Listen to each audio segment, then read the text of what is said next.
Bayangkan sebuah malam di tahun kelima Hijriah. Madinah sedang terkepung.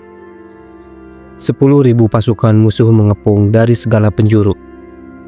Di tengah lapar yang mengikat perut dan dingin yang menusuk tulang, seorang pria memukulkan palunya ke sebongkah batu besar di parit Hondak. Setiap percikan api yang keluar dari batu itu bukan sekedar cahaya sesaat.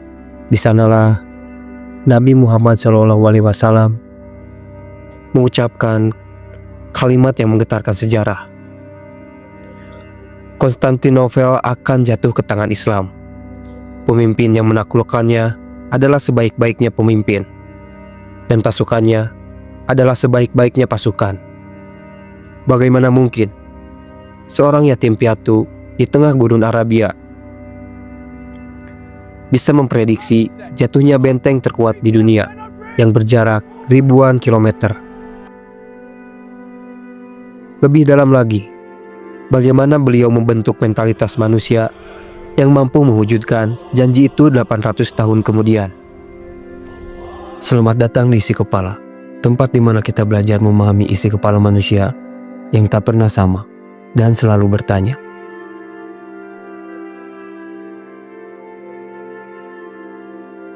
Rasulullah SAW tidak memulai dengan strategi militer, melainkan dengan arsitektur jiwa.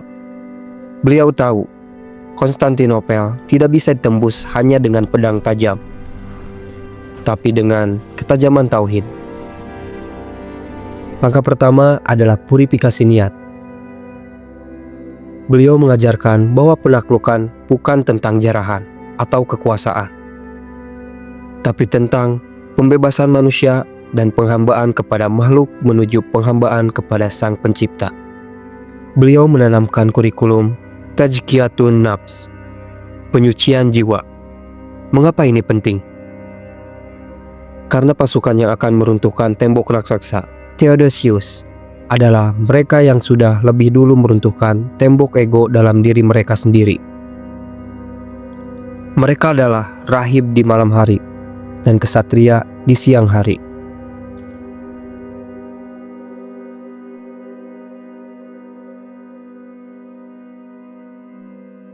Rahasia kedua terletak pada bagaimana beliau memperlakukan generasi muda. Rasulullah SAW adalah seorang pendidik yang visioner. Beliau memberikan tanggung jawab besar kepada pemuda.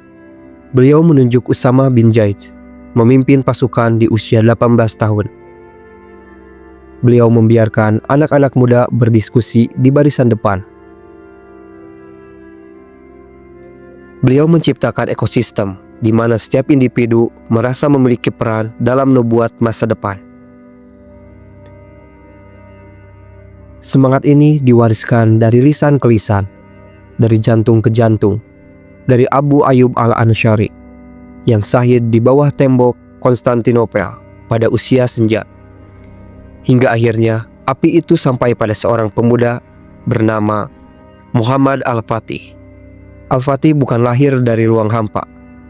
Ia adalah buah dari pohon yang akarnya ditanam langsung oleh tangan Rasulullah SAW melalui transmisi ilmu dan spiritualitas yang tidak pernah putus selama 8 abad.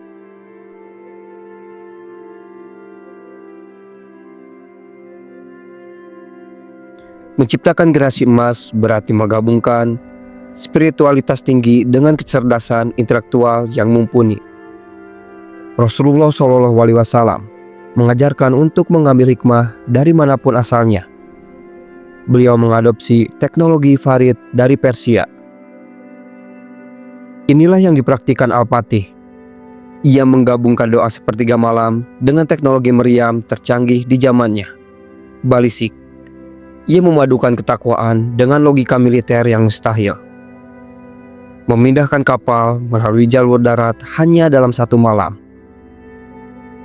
Ini adalah manifestasi dari ajaran Rasulullah SAW bahwa iman yang benar tidak akan membuatmu pasrah, melainkan membuatmu menjadikan manusia paling kreatif dan gigih di muka bumi.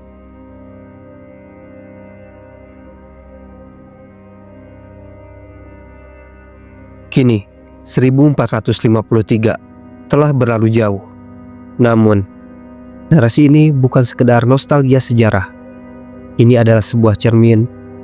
Rasulullah SAW membuktikan bahwa untuk mengubah dunia, kita tidak butuh jutaan orang yang sekedar ada. Kita butuh sekelompok kecil manusia yang jiwanya telah selesai dengan dunia. Manusia yang tidurnya adalah ibadah dan karyanya adalah dakwah. Konstantinopel dalam hidup kita mungkin adalah ketidaktahuan, kemiskinan, atau degradasi moral. Pertanyaannya, apakah kita sedang menyiapkan diri menjadi bagian dari sebaik-baiknya pasukan itu? Ataukah kita hanya menjadi penonton sejarah yang kehilangan arah?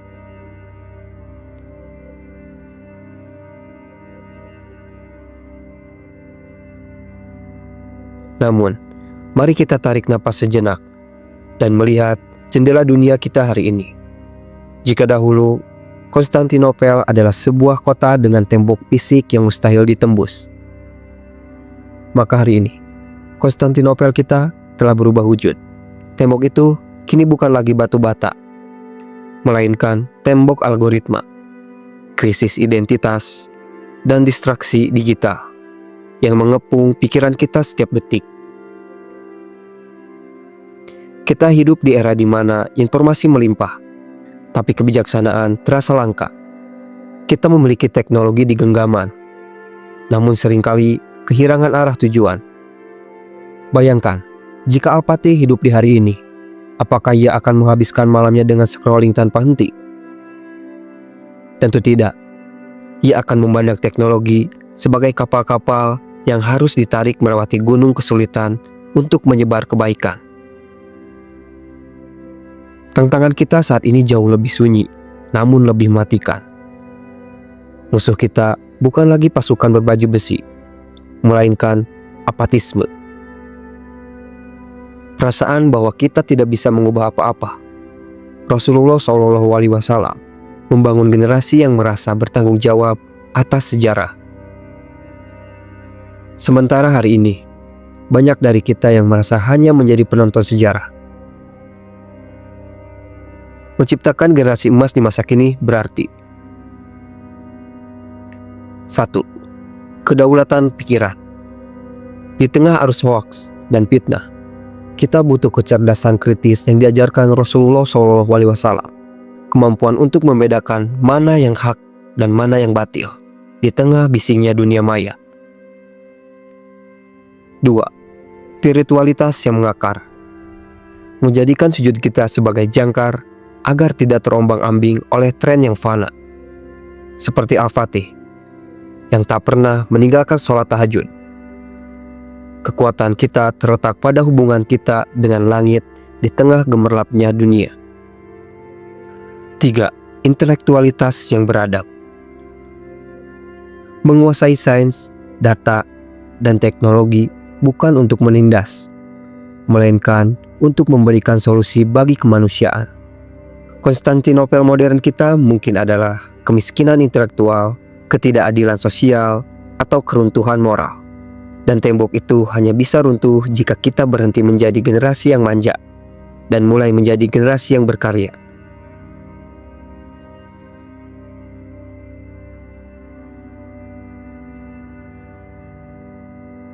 Maka, setiap kali Anda melihat layar ponsel Anda, tanyalah pada diri sendiri, apakah alat ini akan membantu saya menaklukkan Konstantinopel dalam hidup saya? Atau justru, ini adalah tembok yang sedang memenjara jiwa saya? Generasi emas tidak menunggu waktu yang tepat. Mereka menciptakan waktu itu.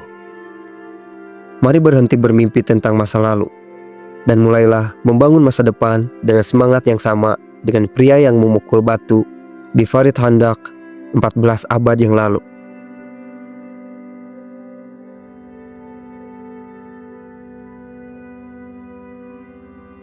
Penaklukan itu dimulai dari sebuah janji. Namun janji itu butuh tangan-tangan yang rela berdarah untuk mewujudkannya.